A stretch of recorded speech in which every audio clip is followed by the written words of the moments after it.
In today's video, I'm going to show you how to add cord when you've run out doing a double clove hitch. You're not even going to be able to tell that it happened. So the short piece, the filler cord that we're working with, take your new piece of cord, place it behind the filler cord. Take the other end, go over the front and the top of that filler cord, around the back, and you're going through the loop.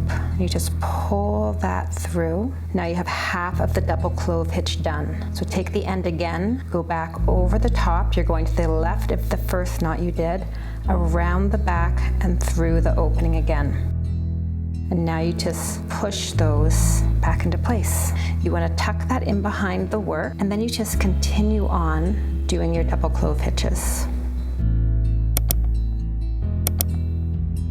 Now I have flipped the work around, and now we're going to tuck these loose ends in. I use these self-locking forceps. You could also just pull it through with your fingers or use a crochet hook. So for this one, I'm just going to go to the one next to it, put the tip of the forceps through that loop, grab the cord, and pull it through.